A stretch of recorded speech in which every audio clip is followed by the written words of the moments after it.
నమస్తే, నా పేరు Shivaji. Welcome to our channel. So ఈ యూట్యూబర్ ఎవరైతే ఉన్నారో రావణ్ పిఠాపురం పోలీసులు అరెస్ట్ చేయడము, తర్వాత కోర్టు ఆయనకు బెయిల్ ఇవ్వడము మనకు తెలిసిందే. తర్వాత బెయిల్ ఇచ్చినటువంటి వెంటనే సర్పవరం పోలీసులు, కాకినాడకు చెందినటువంటి కాకినాడ గ్రామీణానికి చెందినటువంటి సర్పవరం పోలీసులు రావణ్ను అదుపులో తీసుకోవడము, తర్వాత ఆయనకు వైద్య పరీక్షలు నిర్వహించడము, సో అతన్ని కోర్టుకు తీసుకెళ్లేటప్పుడు కానీ హాస్పిటల్కు తీసుకునే వెళ్ళేటప్పుడు కానీ ఇక్కడ నిన్న ఒక విచిత్రమైనటువంటి సంఘటన జరిగింది. అదేమిటంటే పిఠాపురంలో నినాదాలు చేసింది కానీ అతన్ని మాకు అప్పజెప్పండి అని చెప్పింది కానీ అక్కడ ఉన్నటువంటి జన సైనికులు కావచ్చు, పవన్ కళ్యాణ్ గారి అభిమానులు పెద్ద ఎత్తున నినాదాలు అయితే చేయడం జరిగింది. నిన్న కొంచెం సీన్ మారింది.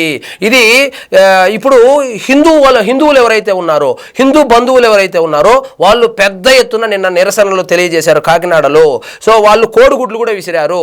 ఇతన్ని, ఈ రావణ్ అనేటువంటి వ్యక్తిని హాస్పిటల్కు తరలించే సమయంలో కావచ్చు, అదేవిధంగా కోర్టులో ప్రవేశపెట్టడానికి వెళ్తున్నటువంటి సమయంలో కావచ్చు, హిందూ బంధువులు ఎవరైతే ఉన్నారో వాళ్ళు పెద్ద ఎత్తున మా దేవుళ్లను, మా దేవతలను అవమానకరంగా మాట్లాడతారా అని చెప్పి ఆ పెద్ద ఎత్తున నిరసనలు తెలియజేస్తూ కోడిగుడ్లతో దాడి చేయడం జరిగింది. సో ఈ ఘర్షణ మధ్య అతన్ని కోర్టులో హాజరుపరచడానికి సమయాభావం అయిపోవడంతో, సో ఆ కోర్టు సమయం అయిపోవడంతో అతన్ని జడ్జి ఇంటికి తీసుకెళ్తే అక్కడ కూడా సర్పవరంలో పెట్టినటువంటి కేసుకు సంబంధించి దానికి కూడా బెయిల్ మంజూరు అవ్వడం జరిగింది. ఎందుకంటే మన జ్యుడిషియరీ సిస్టమ్ ఎట్లుంటుందంటే 7 సంవత్సరాల కన్నా తక్కువ శిక్ష ఉన్నటువంటి కేసులు ఏవైతే ఉన్నాయో వాటికి కండిషన్ బెయిల్, అంటే పూచీకత్తు మీద బెయిల్ వచ్చేటువంటి అవకాశం ఉంది. కాబట్టి మరొకసారి బెయిల్ రావడం జరిగింది. ఈ కేసుకు సంబంధించి కూడా జడ శ్రవణ్ కుమారే అటెండ్ అయ్యి ఇతను రావణ్ తరపున ఆయన వాదనలు కూడా వినిపించడం జరిగింది. సో బెయిల్ అయితే రావడం జరిగింది. ఆ బెయిల్ వచ్చిందో లేదో మళ్ళా మచిలీపట్నం పోలీసులు ఎత్తకపోయారు. సో మచిలీపట్నానికి సంబంధించి అక్కడ కూడా జన సైనికులు ఏదో పవన్ కళ్యాణ్ గారిని వ్యక్తిగతంగా దూషించారు, అదేవిధంగా కుటుంబ సభ్యుల మీద కూడా ఈయన దూషణలకు పాల్పడ్డారనేటువంటి ఒక కేసు అయితే నమోదు చేయడం జరిగింది. సో ఇప్పుడు ఆయన పిఠాపురం నుంచి కాకినాడేమో, ఆ సర్పవరం ఏమో దగ్గర కాబట్టి సరిపోయింది. ఇప్పుడు పిఠాపురం నుంచి మచిలీపట్నానికి తీసుకొని వస్తున్నారు. సో మచిలీపట్నంలో అక్కడైనా ఇంకా కేసుకు సంబంధించి బెయిల్ వస్తే బయటకు వచ్చేస్తాడా అంటే అలాంటి పరిస్థితే కనబడడం లేదు. మొత్తం ఇప్పటి వరకు మనకున్న సమాచారం ప్రకారము అతని మీద దాదాపుగా 40 కేసులు బుక్ అయినాయి రాష్ట్ర వ్యాప్తంగా అనేటువంటి వార్తలు వస్తూ ఉన్నాయి. కేవలము జన సైనికులు, జనసేన అభిమానులు, జనసేన నాయకులే కాకుండా హిందూ సంఘాలు కూడా ఇతని మీద కేసులు పెట్టడానికి ముందుకొస్తున్నాయి. ఎక్కడ పడితే అక్కడ కేసులు అయితే పెడతా ఉన్నారు. మరి ఎన్ని రోజులు పడుతుంది ఈయన బయటకు వచ్చేదానికి? ఎన్ని రోజులు, ఏ కేసులోనైనా ఈయనకు రిమాండ్ ఇస్తారా?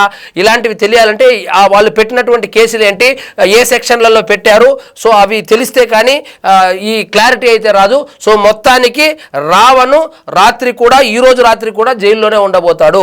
సో జైల్లో ఆయన నిరాహార దీక్ష చేస్తున్నాడంట. జైల్లో ఇవన్నీ చెప్పుకోవడానికి బాగుంటాయి కానీ అక్కడ భోజనము నచ్చక ఇక్కడ హైదరాబాదులో వాళ్ళను వీళ్ళను తిడుతూ కొంచెం ఆర్థికంగా కూడా అక్కడి నుంచి ఇక్కడి నుంచి డబ్బులు వస్తాయి కాబట్టి మంచి లైఫ్ స్టైలు, పెద్ద పెద్ద హోటళ్లలో భోజనము అలాంటివి పోలీస్ స్టేషన్లలో దొరకదు కదా.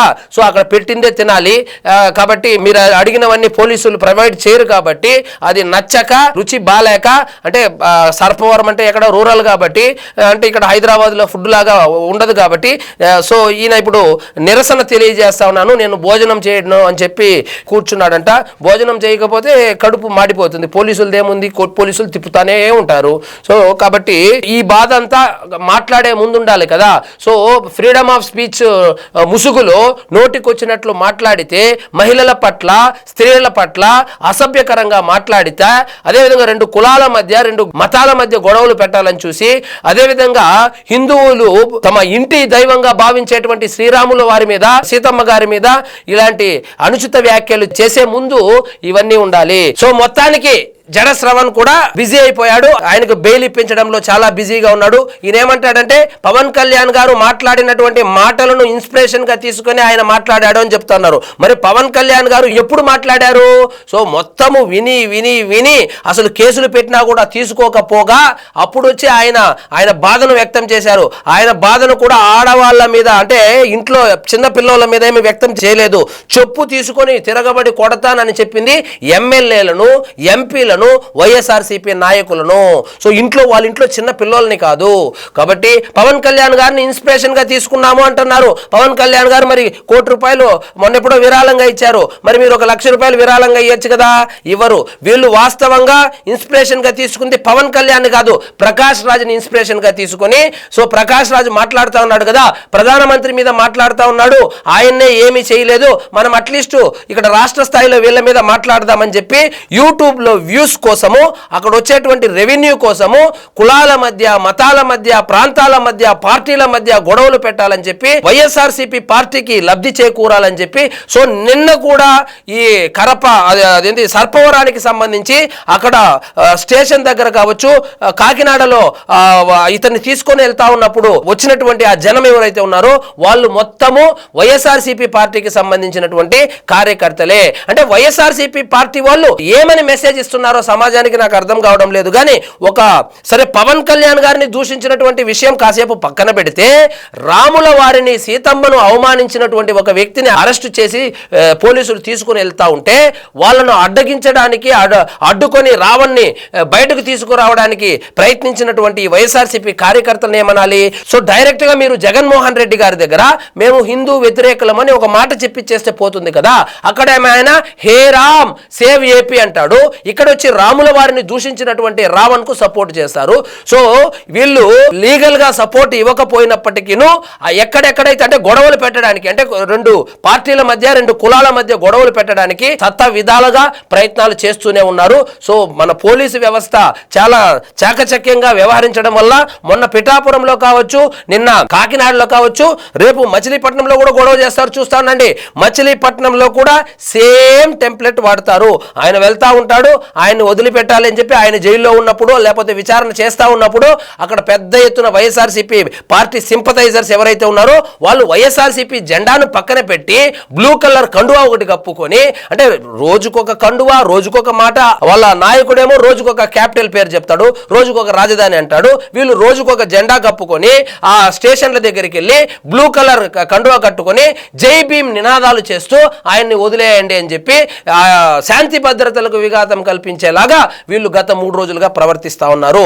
అదే ప్రవర్తిస్తారు రేపు కూడా, రేపు ఎల్లుండి కూడా అదే విధంగా ప్రవర్తిస్తారు. దాంట్లో సెకండ్ థాటే ఉండకూడదు, పోలీసులు అప్రమత్తంగా ఉండాలి. కాకపోతే వీళ్ళు పెద్ద ఎత్తున గొడవలకు, అల్లర్లకు ప్లాన్ చేసినట్లు కూడా నిన్న వార్తలు అయితే వచ్చాయి. కానీ వాటిని అన్నిటినీ పోలీసులు తిప్పికొట్టారనుకోండి. సో మొత్తానికి ఈ రావణ్ మీద దాదాపుగా 40 కేసులు, అంటే ఈ రోజు వరకు 40 వరకు కేసులు బుక్ అయినాయి అంటున్నారు.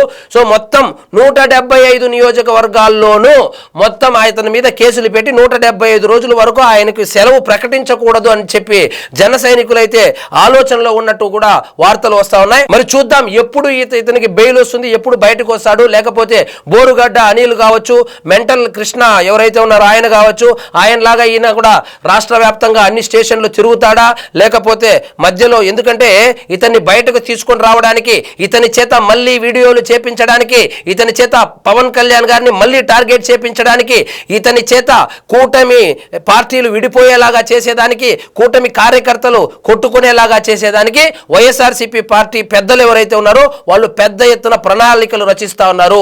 ఇతను బయటకు రాగానే మళ్ళా ఇతని చేత వీడియోలు చేపించాలి, ఒక దళితున్నో లేకపోతే క్యాస్ట్ కోణం తీసుకెళ్లి దాన్ని ఈ విధంగా చేస్తారా, అధికార దుర్వినియోగం చేస్తారా.